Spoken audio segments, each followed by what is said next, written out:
No, this is one I want to... No, you want to ask me? Well, I've just seen you on Instagram and stuff, and obviously doing what you do best, a bit of stirring. Me?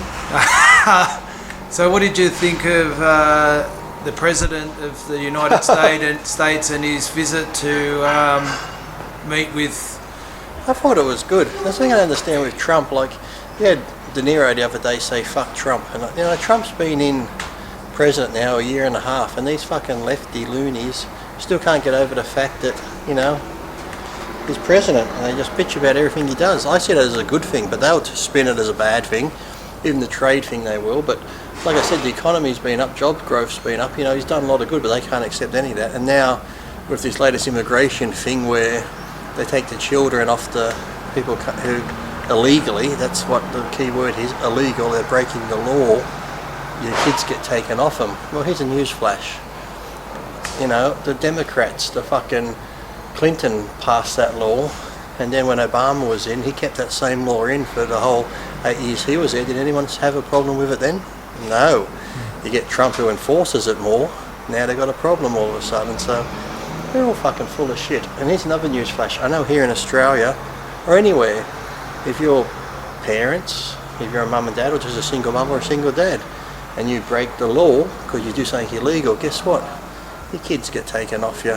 So, happens in every country, so I don't know why it's such a big fucking shock now. These people are breaking the law, coming into a country illegally, and then they want to cry and scream when the kids get taken off them.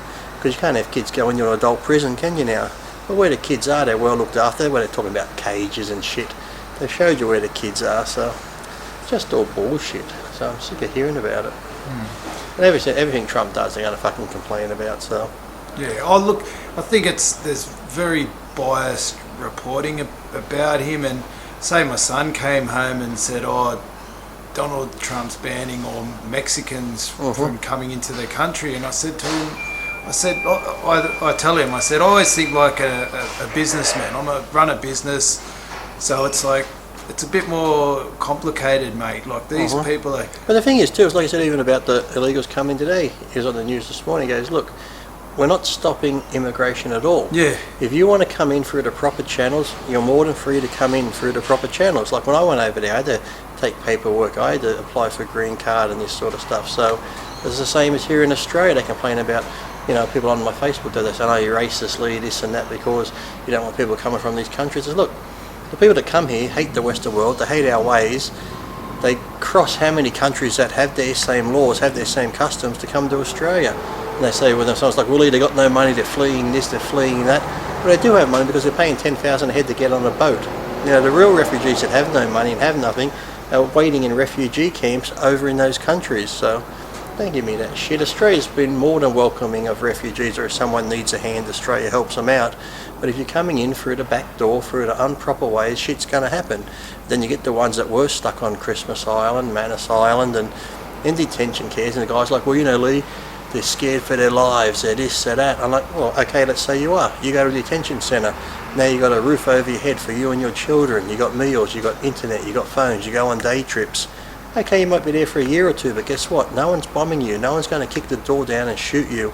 So as long as you and your children are safe, you should be fucking happy. You came in the wrong way, but now you're still getting fed, you've still got a safe place to live. Be happy there until you get, and people find out who you are, because you've tossed your passport, you've tossed your papers, so it's going to take fucking time until we know who you are.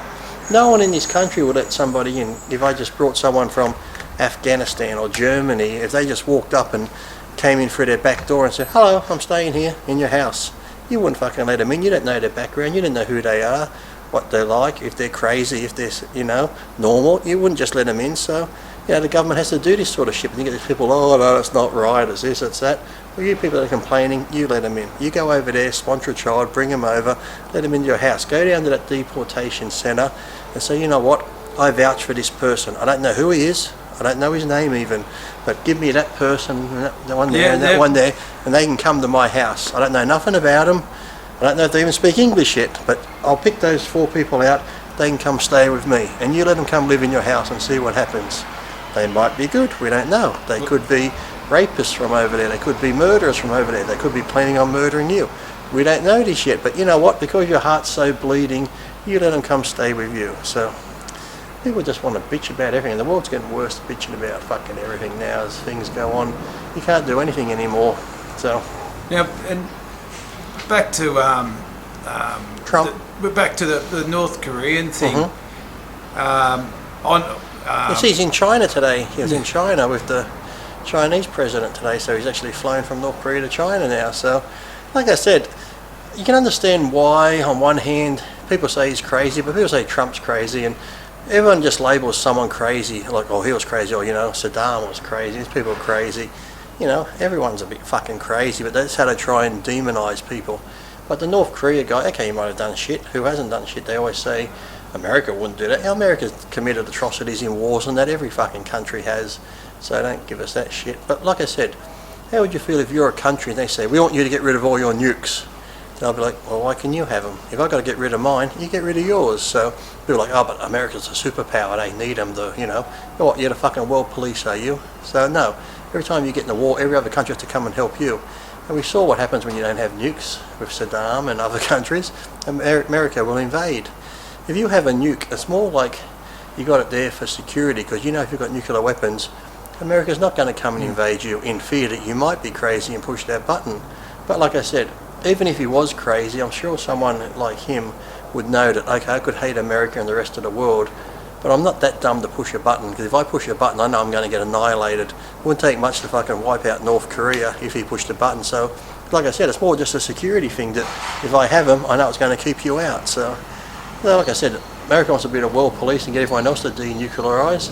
Lead by example. You get rid of your nukes too. And then they say, well, he treats his regime, he's this and that, and blah, blah, blah. Look at China. You can't get social media there. They treat their citizens really bad in China. They're not a democracy. What about Saudi Arabia if we want to go into human rights? But Saudis are good friends with the USA and that. Why is that? Oh, it could be the oil. So if America's so upset by the way he treats his people and that, like a tyrant, why doesn't America go into China and bring democracy there, or go into Saudi Arabia and help those people? Wonder why that is. It's not hard to fucking work out, is it? So they won't pick on the big people like that. And did you watch the Trump documentary on Netflix? I haven't watched it yet. No, I've seen it there, but I haven't clicked on to watch it. Look, is it worth watching? It's well worth watching. And look, the guy is a horrible, horrible man as far as being a businessman. Like, he's a New York property developer. It's kill or be killed. He's a narcissist. He's in love with himself. That's the thing I hate too, where they say stuff like, well, he's not a politician, he shouldn't have the job. Well, look at the politicians that were politicians. Look how they fuck up the job. So maybe you need someone that isn't a fucking politician, who's not fucking worried about what the politicians want. No one can buy him off. He's going to do what he thinks is best for America, and being a businessman, he knows business and shit. So, you know, he's had business come and go, fail and that sort of shit. But like I said, look how many politicians who were career politicians fuck up the country. So yeah, why not give him a go? And like I said, fucking Reagan was a movie star when he became president. So what the fuck?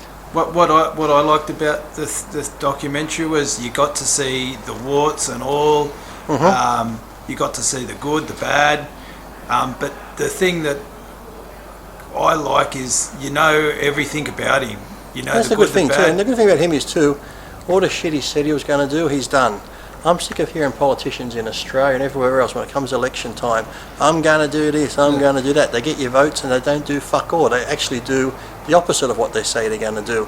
At least Trump has kept to his word. All the shit he said he's going to do, he's fucking doing it. So yeah, what I'd like to see is the media tell the same story about all the other politicians. All the other politicians, and then imagine if they went into their closets. And then let the people decide. But it's just been it's almost. What gets me too is before Trump was president, he had the TV shows, The Apprentice, and his businesses and stuff, and no one really hated him. You might be like, oh fuck, I hate that show. Yeah. It's a silly show, but no one fucking hated Trump. All of a sudden now he's president, people fucking hate him. Oh look, so it's just he's like a TV personality. So a bit like yourself, as far as he's going to have a lot of fans, and then he's going to have a lot of people that hate him. You notice too, people that hate you the most is because you speak your mind, or might tell the truth on something, and a lot of people don't want to hear that. But it's yet, so after these people that are bagging him or bag me, they're fucking hypocrites themselves. If, like you said, if you were to look at their lives and what they do and what they say, they're the biggest fucking hypocrites. So it's like I said, when you're bagging someone like me or Trump or something like that, next time you do that, stand in and look in the fucking mirror while you're doing it. So. Well, I think a perfect example of how biased and how out of how unreasonable the coverage is. Fake news. No. There was a push in England to not let him in the country. Oh yeah. But yet, when the King of Saudi Arabia came over, like I said, with the human rights and stuff. they put up billboards and stuff welcoming him. Yeah, but look what they do in their country. But also too, yet that sort of thing. But I don't want Trump in there. But yet they let in these people who are like ISIS fanatics who have seminars and have rallies walking down the street talking about killing in England, holding up signs, behead England, your 9/11's coming, and that's allowed to happen. So it's like, I thought we'll stand it. You've got that Tommy guy now, Tommy Robertson in England, that's been locked up, and that sort of thing. It's just crazy. I just think it's a crazy place when one thing you'll learn in the Trump documentary is a woman was actually the project manager for Trump Tower, which shows you how much of a misogynist he is. But like I said, how many times have you seen him help black communities and they try and say he's racist? And it's like I said, they'll twist it any way they want, just to make it like I said. You don't get that far in business where you haven't had interactions with women before, and half all this other shit now that comes out. How long has he been in business for in America with his TV shows, with just like I said, just with building developments? Yeah. And you never heard of all this type of shit about him being racist or anti-woman and this sort of stuff, but now he's suddenly becomes president. Oh, he did this to me, he had done that to me, he's done that. Stormy Daniels comes out, and then there's other. It's like, it's all of a sudden just fucking happened, did it? Why didn't this all come out before? Yeah. So. No, I think, they roll out the red carpet. He's in like his 60s, isn't he? So for the last 50 odd years, this stuff didn't exist, didn't happen, but now he's president. Oh, fuck, he did this, he done that. It's like, whatever. Where all the women complained about him before he was president. Yeah. He's a big businessman. They could have complained back then. He had the money if you wanted to sue him and this sort of shit. Just about ruining him, his reputation, everything else. And then even little things like if he's with his wife, we don't know what's going on, but standing there, oh look, they're not holding hands, something's going on, she must be unhappy with him. Fuck, not everyone holds hands with their wives 24/7 if they're standing side by side. Every little thing he does, body language wise and that, oh look, she's turned away from him, so I was like maybe she turned to look at somebody else. They try and read into every little fucking action or every little thing he says and does. It's just fucking bullshit. Yeah, look, I think the bottom line is he's a narcissist, he's a tough, hard, horrible businessman, but he's no worse than any other world leader. Like, we in Australia we learnt the hard way with Kevin Rudd. How many people thought he was, this great saviour? Kevin Rudd was in, then he was kicked out, then he was back in. It turned out to be. We can't even hold on to a fucking prime minister here. Yeah, like going to church. And now we have our politicians giving them all $10,000 pay rise come July. Kevin Rudd going to church on Sunday and swearing, abusing staff on Monday, That's why I can't stand about our politicians even. They tell us the budget, they cut funding here and there, but now they give themselves $10,000. And to me, I'm sorry. Malcolm Turnbull, you say you're Australian. It's great you're a businessman, I understand that, you and your wife, and you're worth millions, God knows how many, a couple of $100 million. Don't take a wage. Prove to the Australian people. Because when you retire, you're set for life. So why you need a couple of 100,000 more to be in the job as thing? Do what fucking Trump does, takes $1. Arnold, when he was California governor, took $1 because they were multi-millionaires and they said we don't need the people's money, so we're not going to accept it. So Malcolm Turnbull, you should do exactly the same. Take $1.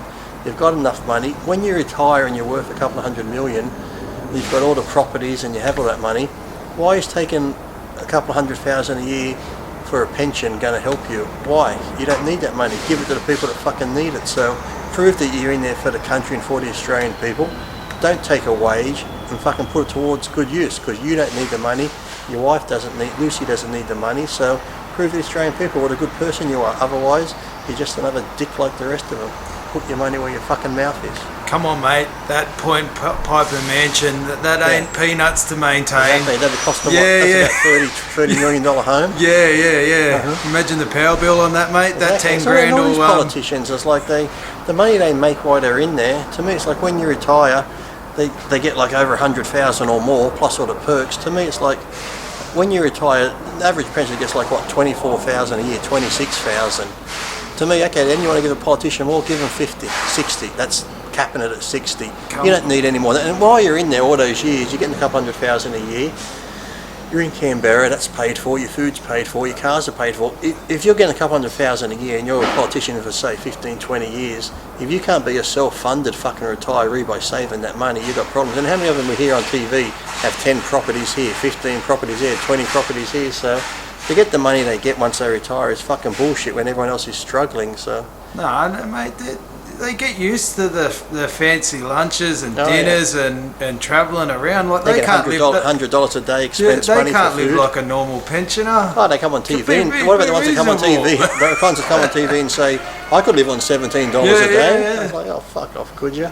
No, well, I think they don't realise like that they can't claim everything, you know.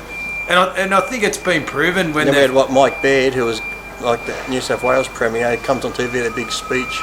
I've been a job for you, but I'm leaving because I want to spend more time with my family.